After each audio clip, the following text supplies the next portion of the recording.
Come on, engine's on. Let's go, go, go, go, go. Put it in a drive already. Brake pedal's coming up. Come on, come on, come on, come on, come on, come on. Sports plus mode. It's ready. 3, 2, 1, go. Whoa!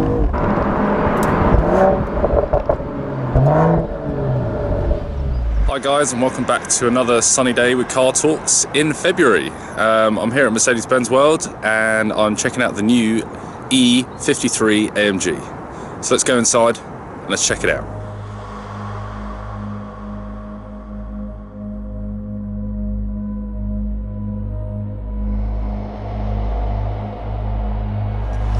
So just picked up the keys for the E53 AMG. Well, hey. Thanks to the guys at Star Experts, Joe and Aviva and Danny outside Mercedes Benz World. Let's take it for a spin. Just leaving Mercedes Benz World. I sort of want to give this thing a bit of beans, but be quite delicate to start with. Oh, it's good this, isn't it? Wow. Some effortless speed. Good driving position, tight, close-knit steering wheel, but there is quite a lot going on around the steering wheel. I haven't sort of taken too much notice just of yet, as of yet, because I've just picked it up, but I'll go into that in a second. This is a 3-litre inline 6, which is a direct injected twin turbo 9-gear speed shift rather than the normal 9-gear tronic shift, so I'm sure they've upgraded the gearbox on this one. Well, 0 to 62 is 4.5 seconds, and it's got a top speed of 155 miles an hour, which I think is quite good for a cabriolet. One thing I do not think I'm a massive fan of is this metal trim, which I think with it all being sort of pretty much black on black, I don't think it really works. There's too much silver on that, especially all the way around. I think if they'd blacked that out, I think it would look really good. Because the wheels go well with it. Jump right into the driver's side. Again, it's got the heated seats, the Bermuda speakers, and there's a little bit more on this side of the car. It's got locking the doors, it's got the wing mirror buttons here, and then it's got all sets of 4 windows, because in the cab you'll have 4 windows, and then it's got the automatic seatbelt. In the middle here we got Mercedes' little clock, which is quite cool. Never seen that before. We got the dark walnut little trim here. Out of the way. Yeah, we've got the dark walnut, which is really nice. Here, and I said before, it's kind of like I think it makes it look a little cheap.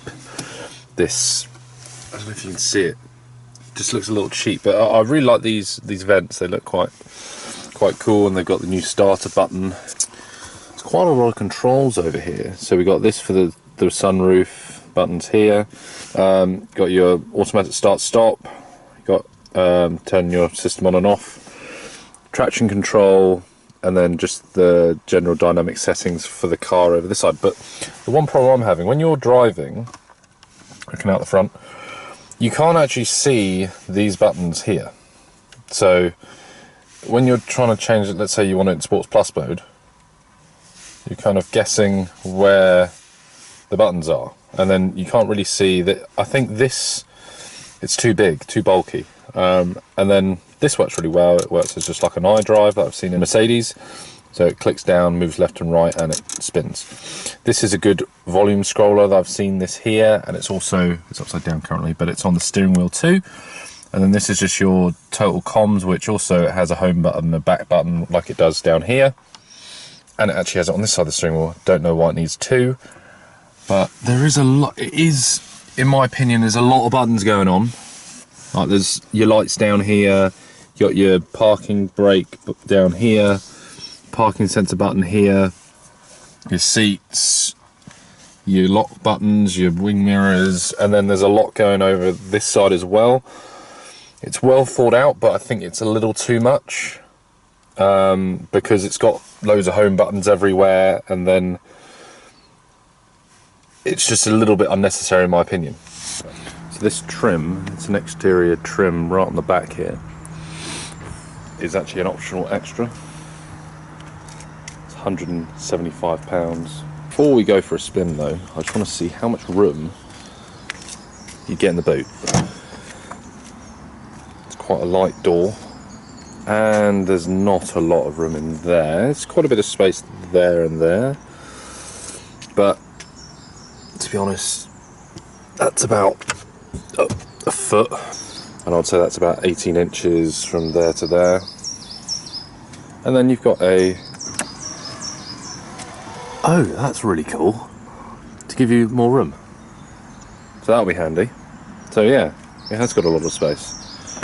Press it again and it pops it back down again. So yeah, let's get the top down, let's go for a spin. And it also has this EQ booster which works with the alternator, and it produces an extra 22 to 24 horsepower. Now this model, it ranges between 29 and 30 miles per gallon. It does a 0 to 60 time in 4.5 seconds, which is huge. And for this type of car with 3 litre, it's quite light, and it actually, I mean, it's got over, I think it's got over 500 torque, which is massive. That is due to it being a 3 litre flat 6 or an inline 6 twin turbo. I don't know what it's like with the roof down yet, but let's take it for a spin and try it with the roof down. Now let's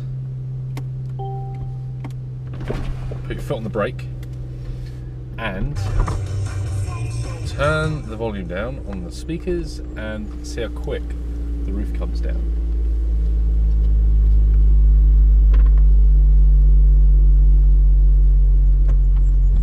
But I also find it really cool when you put it first in gear. If you go slow enough, you're going about 10 miles an hour, it keeps the front forward camera on and it makes you look like you're going really quick, but actually, because you're so close to the ground, you're not going that fast.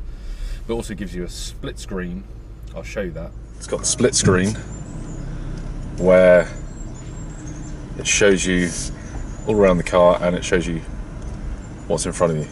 One thing I've got to say about this car, which I don't like, I know you can change the seat height, but I feel like if I'm 6'2", so if I'm 5'7", or if I'm my wife's height about 5'4", 5'5", I can just about see over the steering wheel, and it makes the bonnet feel a hell of a lot longer. These doors also being a lot wider makes them feel more secure, but the spatial awareness drops off massively. Woo! Oh. Yeah, it is quick, this car. So flip the little switch, sports mode. So it changes the note of the exhaust, so it makes it a little bit deeper, holds the gears a little bit more. Nice little tone there. Sports Plus. Holds the gears real high. Oh, little pop hole. Look. Oh, engine blips. Oh my. Wow. Amazing. That's great. It's a bit like a hooligan's car, but I was a little bit skeptical about this car, pulling it out of the out of Mercedes Benz World, thinking that it is actually their only car, apart from the A-Class, that hasn't got the traditional AMG V8. But I'll tell you what, the performance this gives, and actually the steering's really accurate, like everything to do with this car, sort of makes you want to buy it. So it sits at £67,000 compared to if you went for a full spec 450, it's about 57. Generally driving the car, it's easy, it's smooth. You still get that feedback on the road, although it's more of a cruising car, this. And I don't really feel like I'm in a ridiculous sporting loud car that Mercedes tend to do. That's also another thing I can't get used to. Before you put it in park, if you come to a stop, it's already working out that you've already made that commitment in actually stopping, and it turns the car off, like with the automatic start-stop. So when you come to a halt, the car's already off and you're actually just cruising into a stop with just the brake. So it's almost like it's whacked into a neutral. In some sense that's quite cool, but I guess it's more economical. Hi guys, thanks for watching another great episode with Car Talks. Now, I want to give a massive thanks to Mercedes London and the Start experts over at Brooklands Mercedes. Now, if it wasn't for them, this opportunity would not have happened, so I just want to give a massive thanks to Aviva. Also want to give a massive thanks to Joe and to Danny for sorting me out with this car today. What a car it is. I'm sure you would have enjoyed the video, so if you want any more information on the car or any of their other cars in their fleet, just click the link below and they'll be more than happy to help you out, because they are very, very good over there. Also, I want to give a massive shout out to this E53 for being a great car. Big thumbs up from me. This has been a great one for me. It's the start of many good things. Please give us a like, and also don't forget to subscribe on the subscribe button below, and I hope you enjoy the ride.